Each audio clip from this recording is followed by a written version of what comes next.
I'm a huge Sushi Okubo fan. My favorite anime series is Soul Eaters. And when I found out he made another series called Fire Force, because I love his art style and the elements he puts into Soul Eaters. So when they announced season 1 of Fire Force, I was so excited and it did not disappoint. The animation is such god tier. Shinra's fights are probably the best in the whole series. And the story ain't that bad either. It's basically about a special fire force that are fighting against infernos that are caused by human combustion, where humans being turned into living infernos. Shinra, at youth, who gained the nickname Devil's Footprints for his ability to ignite his feet at will, joins the Special Fire Force Company 8, who helps him find the mystery of his brother and his mother's death.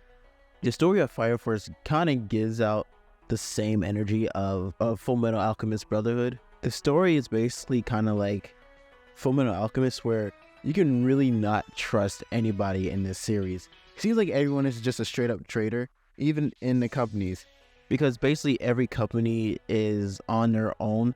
I feel like not a lot of companies really are for the people, and you kind of see like really scummy people in certain companies. Like some of them make a game out of taking care of infernos, like a point system.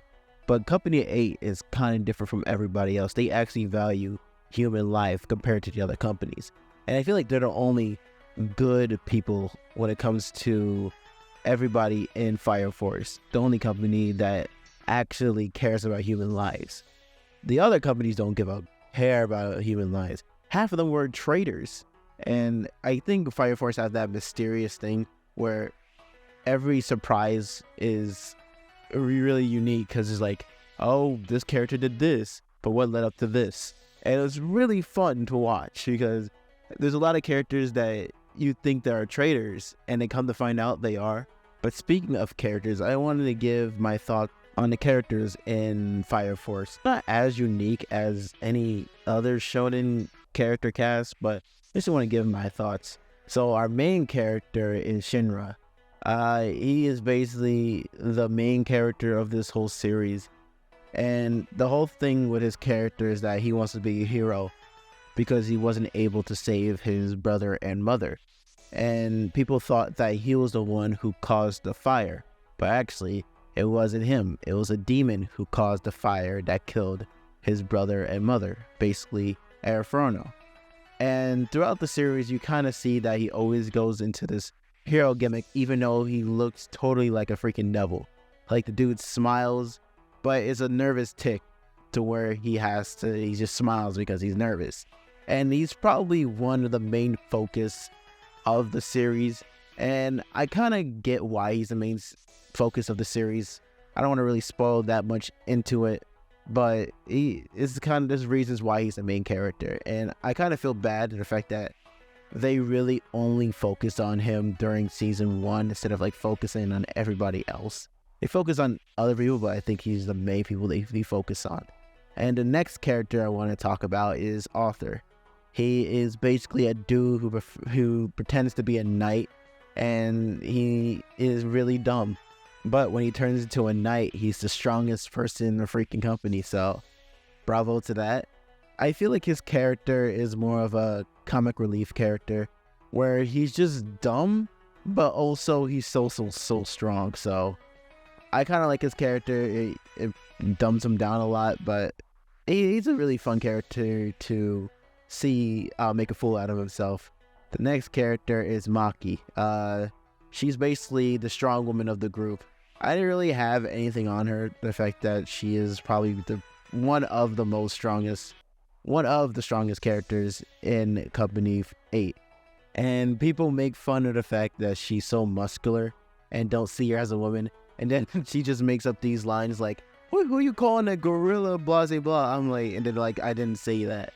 And she's probably practically one of the strongest characters in the whole Company 8. The next character I want to talk about is Takehisha. He's basically like the most strict dude that holds Company 8 all together. I don't really have any like problems with his character. He seems like the most sane person in Company 8. So I give him that cool dude vibe. So the next character I want to talk about is Akutaru. He's basically the leader of Company 8. And I kind of like the fact that he's probably one of the least powerful people in Company 8. He's the only one who doesn't have like fire abilities at all. But he uses his strength and his workouts to help him overcome that. Like he can easily overcome any person with abilities. And he's one of the few leaders and captains that actually value human life compared to the other companies. And throughout the series, you kind of see that Company 8 is probably the most sane and actually want to help out with the human infernos out there, while the other companies just sit down and do absolutely nothing. They actually brought attention to the fact that these infernos are just popping out of nowhere. They're not just randomly sparking up. And for that, I applaud season 1 of doing.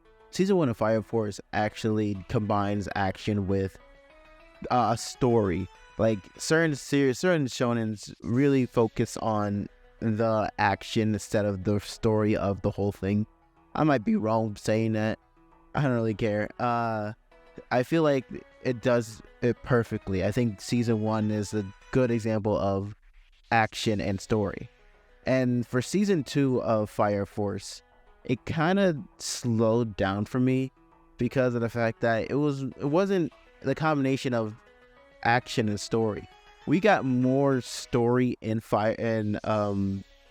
season 2 of Fire Force than we did the last season. The last season was kind of a combination of both, and I feel like it slowed down for season 2. And there's nothing wrong with focusing on the story. I just felt like it could have had way more cool moments in the series compared to the whole of season 1, where it's like action. But season 2 really did explain a lot more to the story and what's going on. So I kind of applauded for that, to have like a slowdown.